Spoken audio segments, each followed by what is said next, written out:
Kalau kita lihat tadi kan dengan pergantian direksi baru, terus ada kebijakan baru misalnya gitu ya, terus ada sesuatu yang memang sangat penting untuk dilakukan oleh organisasi. Ya Bapak Ibu-ibu, dari 5 aspen menjadi 3 aspen gitu ya.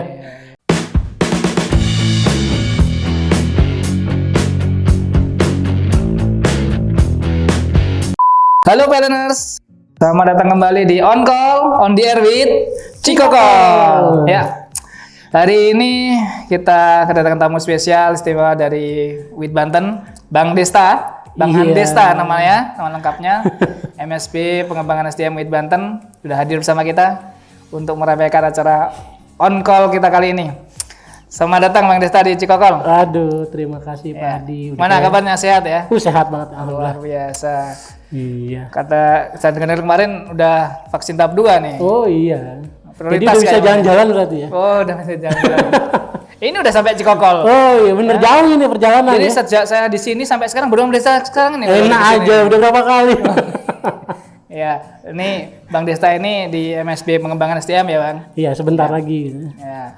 Ini kita ngobrol-ngobrol ringan aja lah terkait ya struktur organisasi gitu ya. Dari PLN ini kan sedang ada perubahan di PLN ya. Nah, dengan 4 pilarnya, lean, green, inovatif, customer focus. Nah, tentunya perlu didukung dengan efektivitas dari organisasi ya. Betul. Bang Desta, selama di PLN ada berapa kali sih organisasi ini berubah di PLN ya? Wah, kalau dulu saya masuk 2010 ya Pak Adi ya. Jadi dulu 2010 itu saya ingat sekali itu Pak Dahlan Iskan itu. Jadi Pak Dahlan Iskan kalau dulu sempat denger itu ada rapat Wakatobi. Wakatobi. Iya. Itu dia hasilnya itu dia merampingkan. Yang tadinya asmennya ada 5 sampai 6 jadi 3. Waduh. Setengahnya ya. Setengahnya itu luar biasa gitu. Dan kebetulan saya masih OJT di situ gitu kan. Nah, OJT kerjaannya malah sosialisasi, perampingan, gimana coba ngadepin orang gitu ya. Ya Bapak Ibu-ibu, dari 5 aspen menjadi 3 aspen gitu ya. Itu luar biasa ini apa namanya, ya kita bilang transisinya ya. Karena perampingan ini biasanya akan menimbulkan ketidaknyamanan gitu. Beda dengan pengembangan. Jadi dulu pernah perampingan, nah 2018 kemarin pengembangan, ini lebih enak gitu ya. Saya sempat datang juga ke Padi ya waktu Banten Selatan. Enak ini kita, wah ini ada tambahan gitu ya. Tambahan jabatan silakan diisi. Itu senang kita semua gitu ya. Dan alhamdulillah bahkan pada saat itu tidak ada SRM-nya Pak. Gitu. Tapi karena bentuknya pengembangan jadi lebih menarik gitu ya. Nah dengan kondisi yang seperti ini nih kayaknya agak lebih spesial lagi ya Pak. Spesial lagi ya. Ya saya juga dulu pernah sih waktu di Bali gitu. Ada penggabungan merger ya. Dulu ada AP sama AJ, ada pelayanan sama area jaringan digabung. Jadi area jaringan, area saja gitu ya. Jadi ya memang tadi berapa asmen jadi berapa 50% ya gitu. Jadi memang itu dibutuhkan ya untuk PLN ya. Kira-kira penyebabnya apa sih Bang Desta? Kalau boleh garis besarnya aja lah, kenapa kita harus merubah organisasi ini? Iya, jadi ini kadang-kadang juga teman-teman berpikirnya ini baru berubah kemarin, berubah lagi. Nanti kapan lagi nih akan berubah lagi? Pasti pertanyaan itu akan selalu timbul ya. Tapi ada satu filosofi yang menarik terkait dengan organisasi, disebutkan bahwa organization follow strategi. Jadi kita bilang ya kalau strateginya berubah bisa jadi organisasinya berubah gitu ya. Kalau kita lihat tadi kan dengan pergantian direksi baru, terus ada kebijakan baru misalnya gitu ya, terus ada sesuatu yang memang sangat penting untuk dilakukan oleh organisasi, oleh strategi gitu, itu organisasi akan menyesuaikan. Jadi kayak contoh misalnya sekarang nih kita sangat digoncangkan dengan pandemi ya. Jadi pandemi bukan main itu, pendapatan dan sebagainya, dan setiap organisasi akan berpikir gimana caranya dia akan survive gitu ya. Survive dan efisiensi di sana gitu. Nah, artinya duit ya secara ekonomi dan sebagainya ini tergoncang. Nah, tinggal disesuaikan. Kalau nggak disesuaikan gitu bisa-bisa kita kolaps gitu Pak Adi ya. Nah, itu yang mungkin terjadi jadinya. Makanya organisasi gampang sekali untuk berubah gitu. Iya, ini kayak sedikit berbalik antara saya dengan struktur organisasi nih. Kalau di struktur organisasi ini pengembangan enak ya. Kalau saya pengembangan kok lagi ini gitu ya. Sementara perampingan lebih enak kayaknya gitu ya. Dari berat badan ini kayaknya. Berat badan itu. Iya. Suka yang lebih ramping-ramping ya. Lebih ringan kan. Mungkin itu maksudnya kalau kita bisa lebih ramping, bisa lean ya, bisa lean dan lebih fokus gitu ya pada tadi sesuai dengan empat aspirasi tadi ya. Ada lean sama customer focus. Nah, jadi strategi dari PLN pusat dari direksi ini akhirnya akan berubah ya. Organisasi ini ikutin dan strategi gitu ya, supaya strategi ini bisa berjalan lebih cepat, memastikan dengan baik gitu ya. Betul. Ya. Tapi pasti ada dampaknya dong Bang ya. Betul sekali, banyak sekali. Ada mungkin yang merasa bahwa loh, berarti saya udah nggak dibutuhkan lagi dong di sini, ya, gitu-gitu. Itu ada tips triknya nggak kira-kira menyampaikan? Kan dulu udah punya pengalaman nih waktu gitu, gitu ya kan? Kalau yang sekarang ini gimana kira-kira? Iya, jadi jangankan itu ya, dampaknya juga ke saya gitu ya. Karena memang kan kebetulan yang terkena reorganisasi juga di SDM ya. Iya, jadi salah satunya adalah pasti akan menimbulkan kekhawatiran yang sangat luar biasa dengan pegawai-pegawai kita.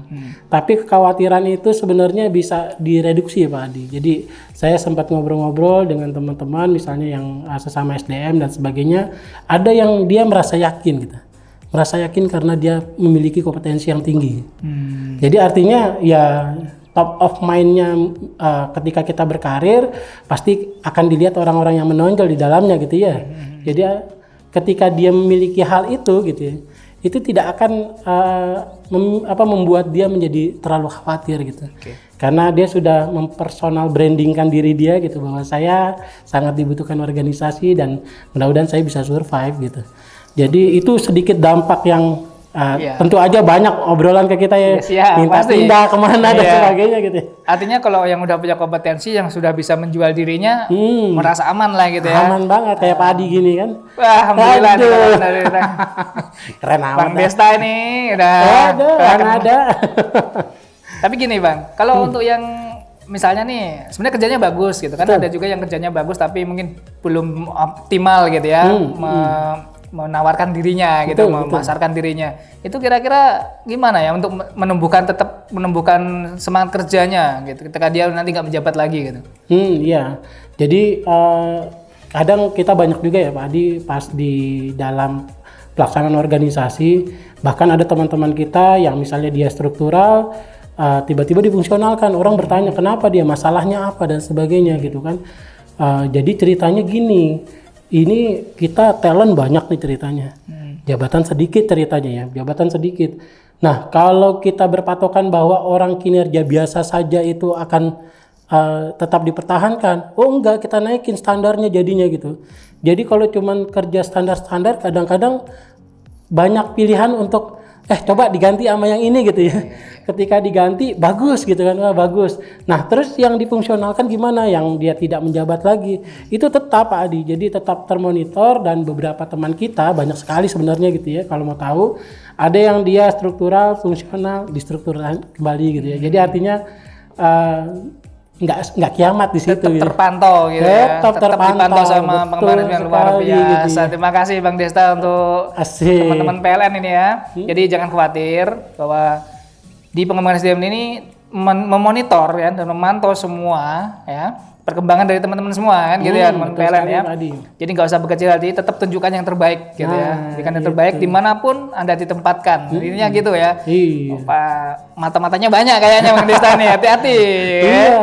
Gitu. Jadi mata-mata saya banyak. Jadi emang ini agak unik ya kerja di SDM ya. Pagi-pagi udah ngomongin orang. Ada masalah apa? Udah. Ini bagus nggak? Udah kita mata-mata dulu dari mana? Samping, kanan, kiri, atas, bawah gitu kan. Oh kata dia oke. Oh yaudah ini bagus ini gitu kan, misalnya kayak gitu. Jadi artinya kita pun tidak bergerak sendiri. Kenapa menempatkan yang bersangkutan, menaikkan, memfungsionalkan dan sebagainya. Dan kadang-kadang Pak Adi, kalau fungsional itu bukan melulu karena jelek ya. Jadi karena ada beberapa pilihan-pilihan pegawai kita yang secara sadar ingin memfungsionalkan diri dulu gitu. Kadang mungkin kita harus berhadapan dengan keluarga dulu atau karir dulu. Jadi udah memilih untuk pilihan lah ya. Pilihan dia. Jadi artinya kita sangat mengapresiasi hal-hal tersebut, bahwa yang namanya karir dia sudah punya pilihan, ya kita bantu bagaimana dia bisa berkontribusi banyak di apalagi sekarang perusahaan. ada jalur kepakaran ya. Betul. Itu ya. Kira-kira udah ada denger-denger ini kepakaran mau dinaikkan P2-nya atau enggak nih? Kalau isunya kan banyak ya. Iya, kalau isunya banyak gitu kan. Wah, ini akan setara dan sebagainya, saya juga kurang tahu gitu ya. Tapi kalau dia setara misalnya gitu ya. Pasti nanti persyaratannya tinggi Pak Adi gitu ya. Jadi persyaratan kepakaran itu ya kalau saya bayang-bayangkan gitu ya. Ini minta sertifikasi baik nasional maupun internasional. Bisa jadi bisa gitu kan. Jadi bukan karena harus banding dengan tingkat resikonya dong tentunya kan gitu ya. Kalau untuk manajemen kan dibanding resikonya karena ini dikasih dia P2 setingkat ini gitu ya. Ini kalau yang kepakaran tentunya ada effortnya yang diakui oleh dunia mungkin itu ya. Gitu minimal ahli proteksi tingkat dunia gitu Pak. Tapi nggak apa-apa, ini artinya sudah membuka lagi salah satu jalur teman-teman untuk berkarir ya. Betul sekali. Bahwa memang kalau kita punya keahlian yang sangat menonjol, ditekuni saja. Kalau memang kita pengen masuk ke kepakaran sudah diakomodir. Mungkin dari dulu teman kita belum tahu aja gitu. Iya, betul. Karena memang ini ternyata ketika kita ngobrol sama pegawai gitu ya, satu persatu, ada memang sebagian besar menginginkan untuk berkarir struktural, menjabat gitu. Tapi ada sebagian kecil lainnya itu dia ingin, saya nggak mau menjabat Pak karena saya memang tahu diri, maksudnya sulit untuk mengelola orang dan sebagainya, saya ingin kepakaran Pak. Jadi kita tanya Pak, kepakaran apa yang diinginkan? A, B, C, oke gitu ya. Jadi artinya nanti dalam proses pembelajaran pun juga akan arahnya gitu. Jadi kalau teman-teman nanti diklat bukan sekedar diklat tapi ujungnya di kepakaran gitu. Karena ada Center of Excellence kita yang baru gitu. Nah, mudah-mudahan ini menjadi salah satu unit jalur baru ya nih, organisasi baru organisasi ya. Dari baru. Perubahan struktur organisasi ini kan. Betul, organisasi. Artinya gini, selama ini kan kalau kita diklat gitu ya. Memang sesuai untuk memenuhi gap kompetensinya. Gap kompetensi. Tetapi kalau pengen yang kepakaran tadi, itu harus dikejar sampai sertifikasinya gitu ya. Betul sekali Pak Adi.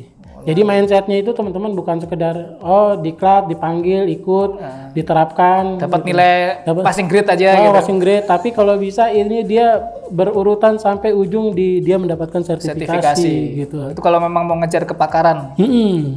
Dan tapi dia nanti statusnya orang pusat atau orang di unit ya Pak kalau pakar gitu. Nah, itu saya kurang tahu sebenarnya Pak Adi gitu ya. Karena memang sebenarnya ini masih belum, kalau masih dibahas nanti ada struktur baru tadi itu ya. Kalau Center of Excellence sendiri memang sudah ada divisi di pusatnya ya. Tapi apakah nanti kayak misalnya Pak Adi ahli dalam proteksi ditempatkan di unit tapi dia melapor atau ininya kayak bidang hukum sekarang gitu ya.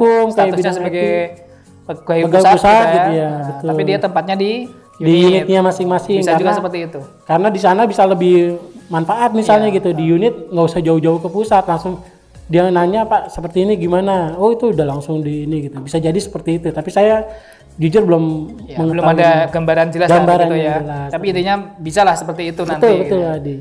Ya, artinya nggak perlu khawatir lagi nih untuk teman-teman PLN yang memang ingin mengejar jalur kepakaran sudah terbuka dan sudah menjadi udah ada ujungnya sendiri ya, Center of Excellence tadi ya. Betul, Center of Excellence. Itu udah ada di pusat, sudah ada kotaknya sendiri. Jadi sudah kelihatan jelas tuh jalurnya. Gitu. Tinggal masalahnya diklat aja males-malesan gitu kan. Mau kepakaran gitu. Janganlah diklat aja dijorokin dulu sama atasan udah diklat gitu. Jangan gitu. Sekarang harus proaktif ya, proaktif kita, Pak saya perlu dikat ini gitu kan. Jadi kita coba support ya sebagai manajemen di UP3 maupun nanti di WIT Banten ya, kita support aja mau dikat yang mana gitu ya. Betul. Kita carikan lah gitu supaya teman-teman ini. Wah, ngomong-ngomong struktur organisasi panjang nih ya, tapi intinya gini lah, struktur organisasi ini ada dan sekarang ini berubah supaya PLN ini survive gitu ya. Betul sekali. Dan lebih cepat dalam mengeksekusi program-program perubahan yang tadi ya, ada 4 ya tadi ya. Aspirasi tadi. Ya, semoga PLN ke depan lebih bagus ya dengan adanya perubahan struktur organisasi ini. Dan tentunya teman-teman PLN yang melihat on call ini tambah wawasannya ya, tambah yakin gitu ya. Kita harus tambah yakin bahwa program yang sekarang ada itu adalah program yang baik untuk PLN dan pastinya akan mempercepat pertumbuhan PLN ke depannya. Selain dengan itu, Bang Desta, ini kan kemarin juga kita sudah ditentukan ini ya, dari hasil aspirasi teman-teman terkait akhlak nih Oh, ya. iya.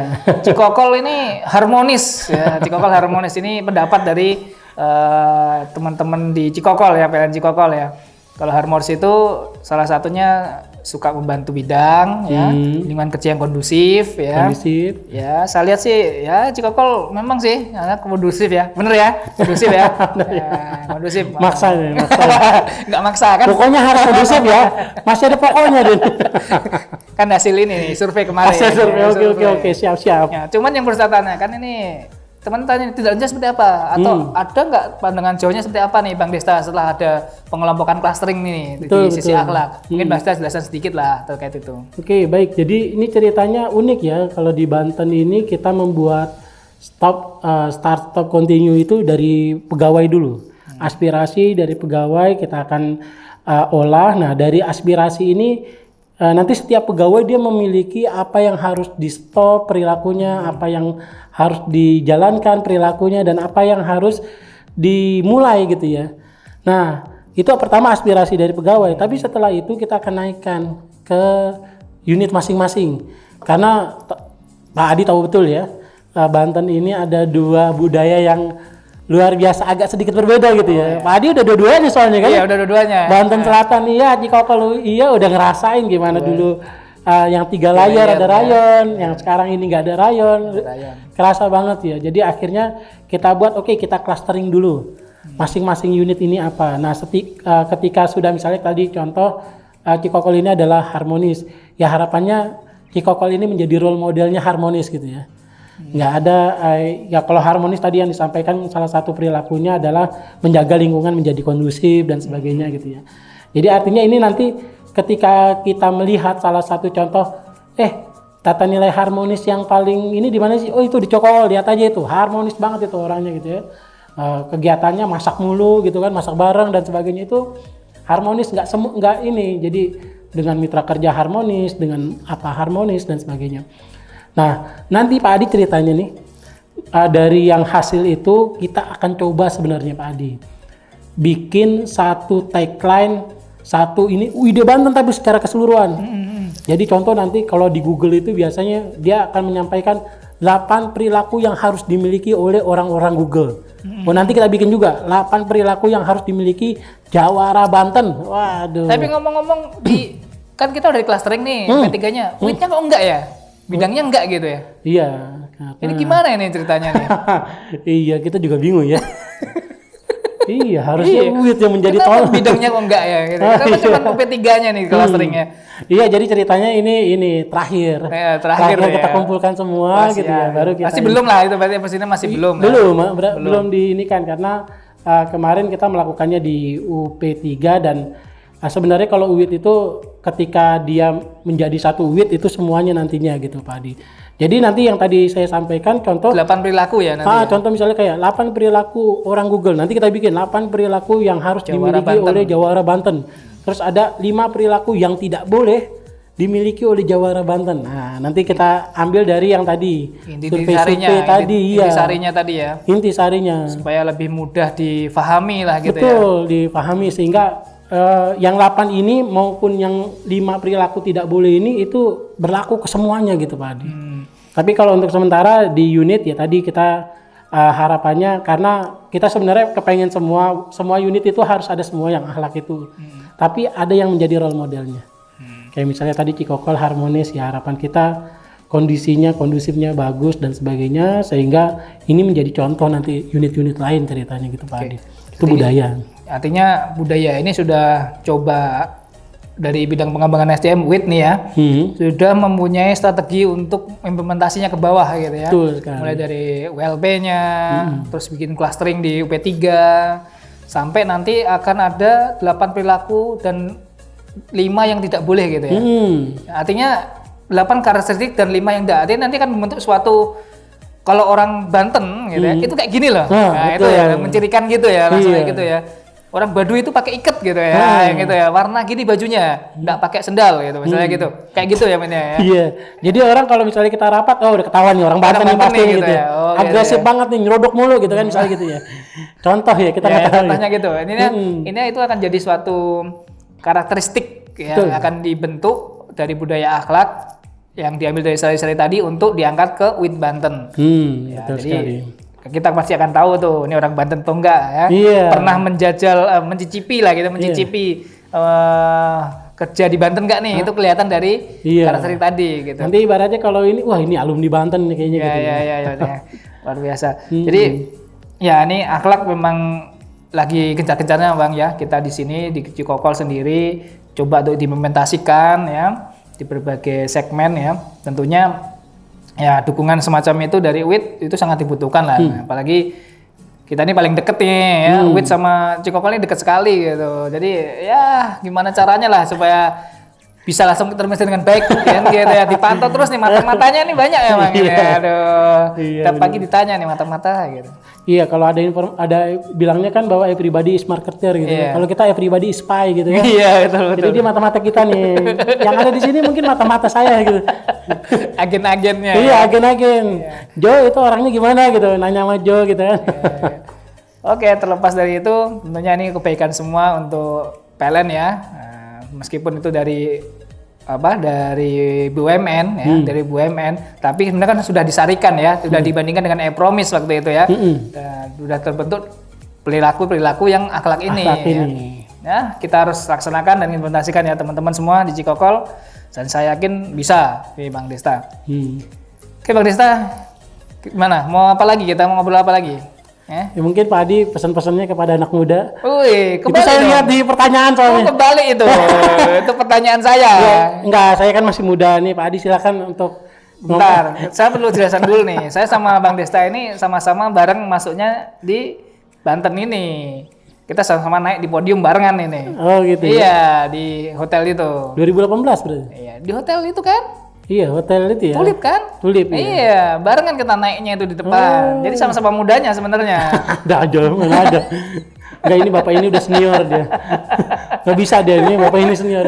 Ya silakan Pak Adi, mungkin ada pesan-pesan untuk anak muda yang ada saya dibilang tua, tapi lihat wajah dong, dilihat dong. Curang mana ada. Aduh, gimana? Iya, lihat umurnya masih muda gini. Iya. Orang tahu mana yang lebih muda. Iya, tapi biasanya MUP3 itu mukanya agak banyak kerut. Ini kenapa muda harmonis. Gitu? Senang sekali kayaknya. Harmonisnya itu tadi dibilang. Iya, jadi betul, suasana kerja di sini tuh kondusif. Ya, jadi teman-teman semua ini enak kalau diajak kerja. Oh iya, benar. Nggak perlu sampai kita pusing-pusing. Ini kenapa nggak jalan-jalan? Nggak perlu. Mereka gini udah jalan sendiri gitu kan. Oh iya, pantesan seneng di sini ya berarti. Diajak masak, ngopi.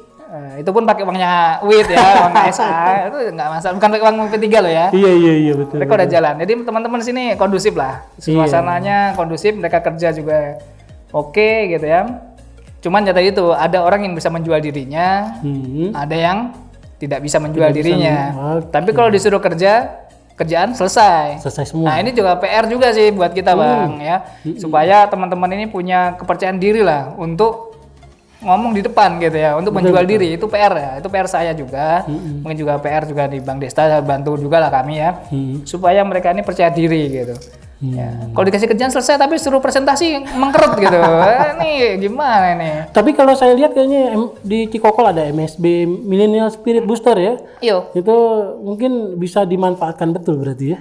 Iya, tapi itu mereka kita bantu lah coba untuk mereka ngomong ya, meskipun di depan kita dulu dengan bahasa yang lebih rileks. Nah, cuman kalau udah masuk fit proper kayaknya galak-galak kayaknya gitu loh, udah tegang duluan gitu Bang. Gak ada fit proper yang suasananya happy gitu kan. Belum pernah saya lihat itu di WIT nih. Baru masuk aja udah serem gitu. Iya, udah serem, mukanya udah pasang tampang serem gitu. Padahal udah pengujinya bilang udah nyantai aja, nggak bisa nyantai juga gitu. Masih tegang juga gitu. Ya ini PR-nya Bang. Ini PR kami Bang memang untuk supaya teman-teman muda ini ya produktifnya situ. Jika mau untuk menjual dirinya. Ya, menjual dalam arti ini. Ada kemarin ada teman yang bilang kita udah ada selain MC ada satu lagi nih Bang nanti. Gimana? Sudah keluar sih kemarin Jumat, tapi namanya masih dirahasiakan ya, nanti aja. Nanti di episode berikutnya. Ya, sudah kita lakukan Bang. Jadi kita kumpul pagi-pagi sama teman-teman fungsional ya. Mau cuman ngopi sama ngobrol, makan-makan snack kecil pagi hari gitu. Udah ngobrol terkait dengan tadi budaya akhlak, gitu stop-stopnya. Perasaan saya udah dapat fotonya itu. Oh, sudah dapat fotonya? Wah, ini mata-mata bener nih. Aduh, belum kita laporkan sudah keluar foto. Kalau nggak salah ada Iki, ada siapa. Oh, gitu. Sudah ada fotonya. Wah, pelanggaran ini. Itu Bang, jadi kita coba. Susah ya kalau punya mata-mata banyak ini. Iya, susah gitu. Jadi kita mau kasih surprise nggak jadi nih. Nggak ada surprise sama Bang Desta. Enggak, tapi nanti saya pura-pura kaget kok, tenang aja. Wah, gitu. Jadi intinya gitu Bang. Anak-anak yang teman-teman yang masih fungsional ini kita coba untuk ya komitmennya tetap akhlak ini seperti apa. Ya, startupnya seperti apa, komitmennya seperti apa. Terus mereka mencoba menyampaikan bagaimana suasana kerja yang diinginkan gitu. Oh iya betul. Jadi kata-kata kondusif itu kan kita juga masih belum tahu nih. Standarnya kayak gimana? Kondusif saya, kondusif Bang Desta, kondusif teman-teman semua bisa berbeda. Betul sekali. Nah, makanya kita nanti panggil, kita coba ngobrol. Yang diinginkan seperti apa sih? Nah, itu nanti akan kita coba ya mana yang kita ambil jalan tengahnya gitu, supaya memang merasa oh ya sudah kondusifnya seperti ini gitu. Nah itu, ini PR juga soalnya Bang Desta bilang klaster kondusif, tapi nggak dikasih tahu kondusif itu seperti ini gitu. Ini PR lagi buat MP3-nya, luar biasa ini. Jangankan itu, kita aja PR ini, perilaku ini apa ya perilaku ini. Jadi artinya kita juga definisikan satu persatu, oh ini kayak gini gitu. Itu luar biasa gitu. Dan kalau ya berbicara ukuran memang karena kita berbicara manusia ini subjektif ya Pak Adi ya. Iya. Tadi benar apa yang Pak Adi sampaikan, subjektif kondusif bagi Pak Adi dengan yang lain mungkin berbeda gitu ya. Betul. Oke. PLNers, saya rasa cukup itu ya. Pesan-pesannya buat apa? Saya hostnya pesan-pesan ini. Oh iya. Iya. Bang Desta lah pesan-pesan buat muda sini. PLN yang di Cikokol. Oke, baik. Apa ya? Tapi saya masih muda nih sebenarnya gitu. Iya, kita sama muda lah. Iya, kita sama Bro and Sis di depan ini. Baik. Oke, baik teman-teman. Kalau kita kaitkan dengan organisasi, ini ada sangat satu hal yang kita mungkin akan menjadi khawatir. Tidak tentang reorganisasi aja, mungkin ketika berkarir dan sebagainya ada satu kekhawatiran. Tadi saya garis bawahi bahwa ternyata salah satu cara kita untuk meminimalkan kekhawatiran itu adalah dengan memiliki kompetensi yang tinggi. Jadi dengan masa pandemi saat ini Pak Adi, itu sangat banyak sekali peluang-peluang kita untuk belajar, maka mindset kita yang harus dirubah. Kita belajar bukan disuruh-suruh, tapi udah banyak sekali media-media sehingga kita bisa membuka itu. Kita bisa buka Smile, pln.pusdiklat.co.id misalnya gitu ya. Itu dia pembelajarannya secara mandiri semua teman-teman. Jadi kalau misalnya sekarang teman-teman hanya berpatokan kepada diklat yang akan dilakukan, misalnya contoh gitu. Padahal di sana, di luar sana itu banyak webinar gratis dan sebagainya. Dan kita tidak mempunyai setting bagaimana cara meningkatkan kompetensi diri. Nah besok-besok teman-teman yang akan khawatir gitu ya. Khawatir kenapa? Iya, waduh, sebelah udah naik, saya belum nih, gimana nih gitu kan. Itu gara-gara kita tidak mempersiapkan diri dari sekarang. Jadi makanya sekarang bolehlah teman-teman berlelah gitu ya, mau tugas banyak dan sebagainya, kayak Pak Adi ini EE2 pengen besok ya Pak. Iya, jadi berlelahnya nggak apa-apa sekarang gitu ya, sehingga nanti teman-teman akan tetap survive gitu. Jangan diam-diam aja, tahu-tahu kita ketinggalan jauh sama orang-orang lain. Mungkin itu aja teman-teman, dan saya yakin teman-teman di Cikokol ini punya punya satu mindset bagaimana bisa belajar mandiri. Ini peluang udah banyak, webinar bukan hanya webinar tentang PLN, di luar PLN juga banyak, itu luar biasa. Jadi pesannya satu ya tadi ya, proaktiflah untuk terus belajar gitu ya. Betul Pak Adi. Karena kesempatan itu harus dioptimalkan ya. Karena tidak datang dua kali juga ya kesempatan-kesempatan seperti itu ya. Betul sekali Pak. Itu ya teman-teman PLNers, itu yang bisa kita sampaikan ya. Diskusi kita hari ini asik sekali nih. Seru. Cuman ya kurang lama nih. Ya, tapi nggak apa-apa lah, nanti kita undang lagi Bang Desta untuk bahasan berikutnya. Ya mungkin sudah nggak di sini kayaknya nih ya. Dengar-dengar kan tadi sudah mau reorganisasi nih SDM ya. Nah, tapi kita doakan Bang Desta tetap di UIT Banten lah gitu ya, supaya ini bisa kita lebih. Tapi sekarang kan kita udah nggak ini jarak Pak, pakai Zoom. Ya pakai Zoom. Pakai Zoom. Kami nggak ada nama podcast pakai Zoom. Jangan lupa like, subscribe, and comment di YouTube PLN Cikokol. Sampai ketemu lagi di On Call On the Air with Cikokol edisi berikutnya. Bye. Cheers. Oke.